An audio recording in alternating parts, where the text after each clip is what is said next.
pessoal, vamos para a parte 3 do nosso comunomobilismo, certo? Ah, Como foi um pouco do automobilismo na União Soviética, na experiência da União Soviética.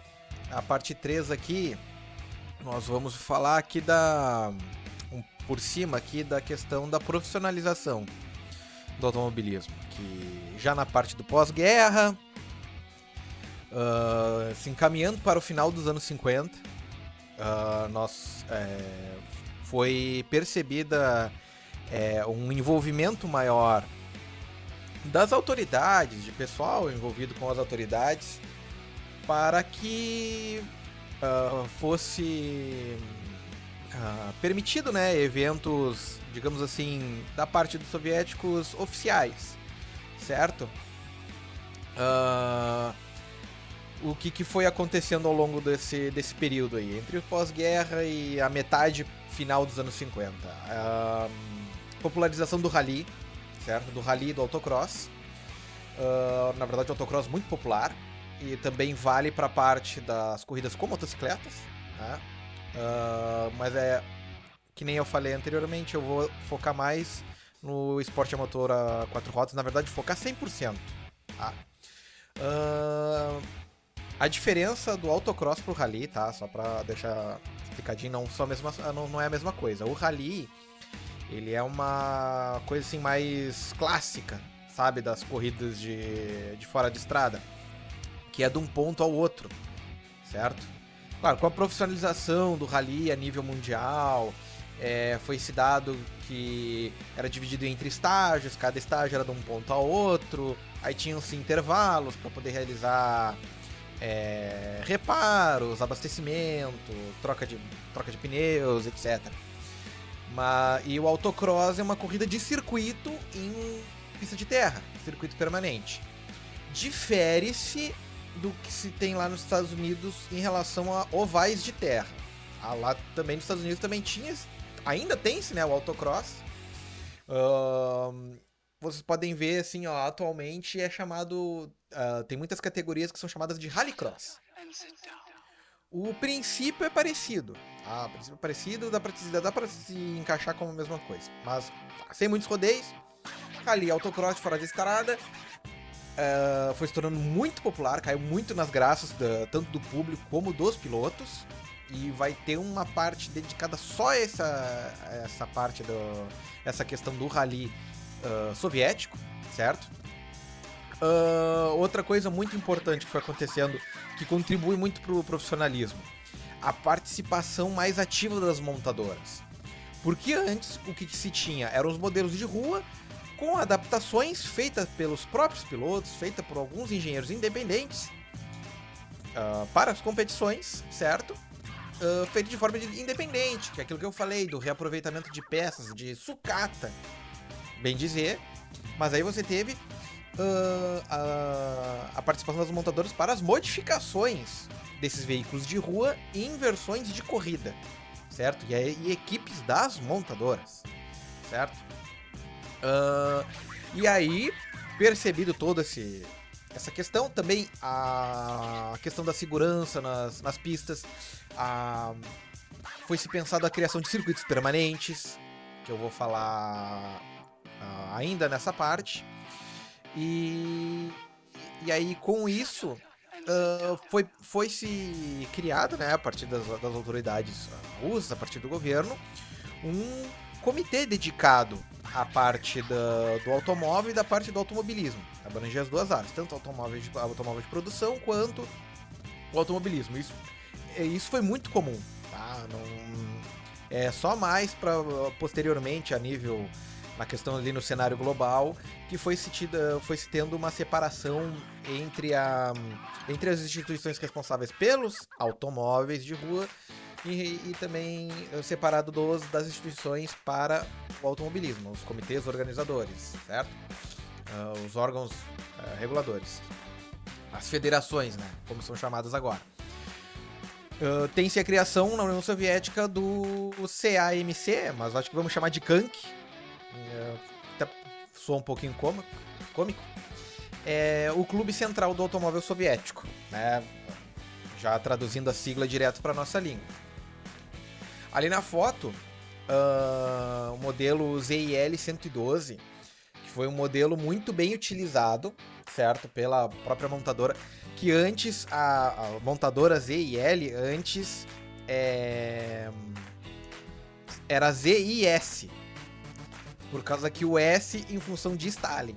Então, algo não pertencente propriamente a Joseph Stalin, mas era feito um nome em homenagem a ele. E aí se deu quando quando Stalin morreu e assumiu Nikita Khrushchev, em função do programa dele de desestalinização, foi-se alterado o nome dessa montadora, né? Tirou-se a homenagem ao Stalin e colocou a homenagem ao lugar, certo? Onde situava a sede. Avançando um pouco aqui, nós temos aqui, ainda em relação a essa montadora, com um apoio inicial, certo, das autoridades soviéticas, teve-se a criação de um modelo esportivo de alta performance, certo? As motivações, as premissas, que é algo que eu pretendo falar, principalmente na parte final desse vídeo, as questões das premissas do programa de automobilismo da União Soviética em comparação com como funcionou o automobilismo desde os seus primórdios até os dias de hoje no capitalismo. Algo que eu pretendo falar muito, principalmente na parte final. Mas eu não encontrei, assim, propriamente uma premissa, né, uma motivação, né, de uma construção de um veículo considerado, assim, para padrões soviéticos de altíssima performance. Por quê? Não sei se tinha-se a intenção de tentar ingressar quem sabe nas categorias de esporte protótipos, ou nas categorias de carros esportivos, como, por exemplo, o Mundial de Marcas, que é onde englobava as 24 horas de Le Mans, por exemplo, mas que foram criados 3 veículos. Eu coloquei entre aspas de produção, porque na verdade não foi de produção, certo? O modelo mais potente de rua, entre aspas, da União Soviética, o modelo ZIL 112 Sport, lançado, também entre aspas, em 1961. Uma potência de 300 cavalos, certo? Que para a época, bastante coisa, não só a nível para a União Soviética, para parâmetros de União Soviética, mas também como para parâmetros mundiais. Uma ignorância de motor de 7 litros de capacidade, certo? Pro pessoal que não entende aí, quando fala em litros, né, o motor 2.0, o motor 1.0, 1.4, são os litros, né, das somas ali dos volumes de cada um dos cilindros, né, que é o quanto que ele consegue deslocar da mistura ar-combustível dentro do próprio motor, tá? 8 cilindros em linha, 7 litros e 300 cavalos, suspensão de Dion. Não era a suspensão de duplo triângulo, que seria o mais popular ali nessa época em modelos de alta performance, ou principalmente modelos de corrida. A suspensão de Dion, ela não é uma suspensão independente, ela é na verdade uma suspensão dependente, porque ela interliga uma na outra. Tá? O diferencial LSD, que já era bem avançado para a época, certo? Bem avançado, porque é um diferencial que permite um ajuste, digamos assim, um ajuste fino do quanto que permite se girar as rodas um lado interno e do lado externo da curva, tá? Vale-se muito, é um ajuste utilizado até hoje na maioria dos modelos de corrida. Alguns são padronizados, outros permitem o ajuste, certo? Outra coisa bem avançada nesse carro é o freio a disco nas 4 rodas, certo? Que acompanhou a tecnologia globalmente, porque foram se introduzindo o uso do freio a disco nos anos 60. Então, e isso a União Soviética conseguiu acompanhar. A carroceria de fibra de vidro, o que somando todo o peso bruto do carro sem ocupação, sem ocupantes, de 1.315 quilos. E foram feitos testes iniciais após a fabricação de um protótipo e 2 veículos oficiais para, aspas, novamente, produção. Não achei se foi no protótipo ou se foi num dos outros 2 veículos que foi registrado esse teste de velocidade máxima, que segundo o registro foi apontado que estava em condições climáticas desfavoráveis, acredito eu que muita chuva, ou temporal, ou coisa assim, e registrou um pouquinho mais de 228 km por hora de final. Não se tem o registro da aceleração, em quantos segundos que ele atingiu 100 km por hora, mas deve ter dado algum parâmetro razoável. Para a imprensa internacional, depois que esse modelo foi tomado conhecimento mundialmente, teve-se muita comparação com o Shelby Cobra, certo? Deixa eu ver se eu acho um modelo aqui do mesmo ano. E pela carroceria, pelo que vocês puderam observar na imagem, também traz algumas semelhanças com muito modelo europeu do lado de fora da cortina de ferro, certo? Como uma Ferrari Testarossa, certo? Alguns modelos ali do final dos anos 50 ali. É um modelinho que eu achei bem interessante, eu achei que seria importante poder comparar, e foi, digamos assim, uma demonstração de que a União Soviética poderia construir um carro potente se quisesse, certo? E o que mais que pode falar desse carro? Ele não foi, na verdade, um modelo de produção. Teve-se a primeira intenção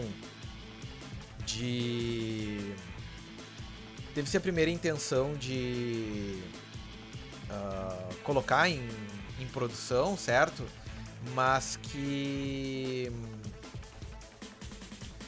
que ficou limitado só a essas 2 unidades, e essas 2 unidades, bem dizer, praticamente só foram usadas na pista, para testes e para corrida. E assim, ó, na questão da corrida, varreu a concorrência, varreu. Não foi utilizado muito, tá? Foi utilizado, acho que não durou nem 2 anos, foi utilizado em competições por 1 ano e meio. Por quê? Porque deixa eu ver aqui, deixa eu habilitar aqui. Não seria esse o Shelby Cobra, ó. Desculpa aí o... Aqui, ó.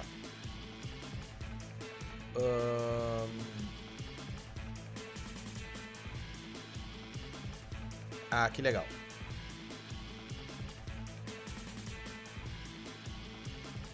Erro nosso. Não vai ter edição, deixa rolar.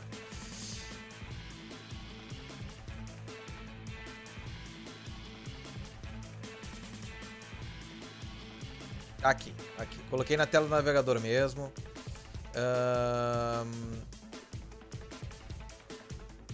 Esse seria o modelo em questão, certo?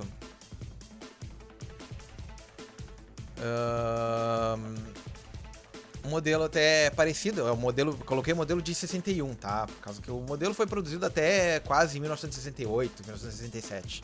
E aí passou por uma série de modificações, principalmente no formato ali da carroceria, foi criando mais ondulação. Esse modelo de 61 é um modelo mais reto, certo? Aí o que acontece?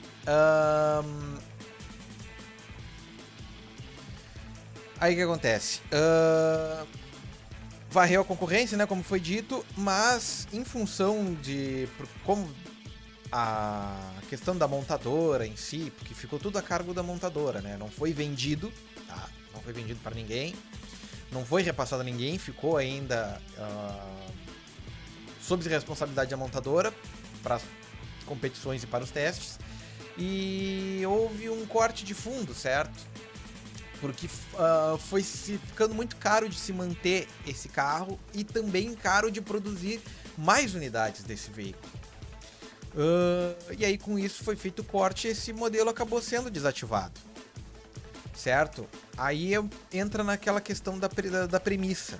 Isso fez sim parte da premissa da União Soviética em como ela se relacionou com o automobilismo em si.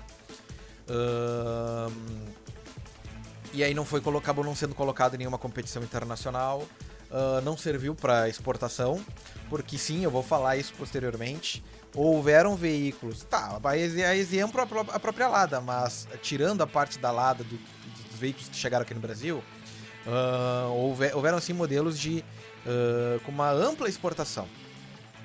E eu vou falar de um deles, porque vai estar envolvido com o assunto esse do automobilismo na União Soviética.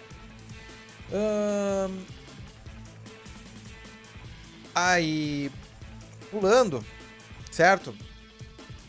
Percebido, certo? As movimentações da União Soviética em relação ao automobilismo, houve um acordo mútuo, houve uma procura mútua, certo? Entre a Federação Internacional do Automóvel, a FIA, que é como conhecemos hoje, também pela mesma sigla, mas como Federação Internacional do Automobilismo, e a própria CAMC, que eu mencionei anteriormente, né, o principal, ou na verdade o único órgão, instituição reguladora acerca dos assuntos de automobilismo, certo? Foi feita um acordo e o aceite por parte da FIA da entrada do CAMC como um membro, né, como uma federação junto à FIA para a organização regional, né, do automobilismo na União Soviética. E aí, junto com esse reconhecimento, a importância disso, isso já na época do Nikita Khrushchev, tá? Por isso que eu coloquei essa cara feia na foto. E o Conde Hedlin de Beaufort, um belga, se eu não me engano, um belga alemão de dupla nacionalidade, era então o presidente da FIA na época, certo? E ele foi o primeiro a iniciar essa conversação com o bloco soviético. Ele foi muito marcado na gestão dele.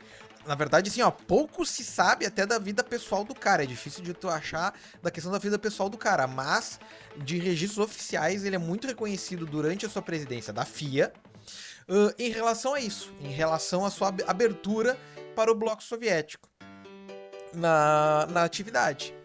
E em função desse reconhecimento, o reconhecimento da atividade como atividade profissional dos eventos de automobilismo na União Soviética, nos países socialistas, enquanto esses organizados e chancelados pela CAMC, certo? Também isso permitiu o ingresso de pilotos e também equipes, claro, desde que atendessem às regulações, aos regulamentos, em eventos internacionais.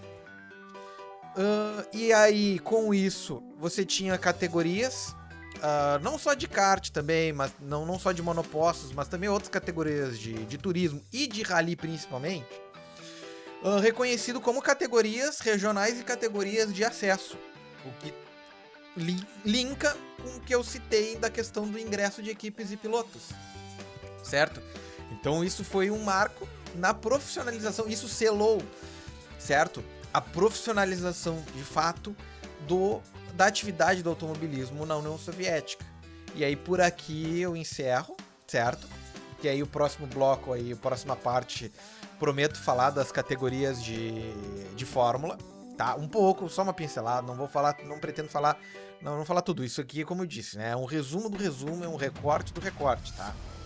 E eu espero que tenha gostado, peço perdão aí pelo vacilo, pela falta de edição, eu quis rodar tudo direto, tá? Finjam que é ao vivo e, novamente, né, a leitura dos slides é opcional, tá? Espero que tenham gostado aí, espero que tenham se interessado, certo? E muito obrigado aí pela atenção de todos aí.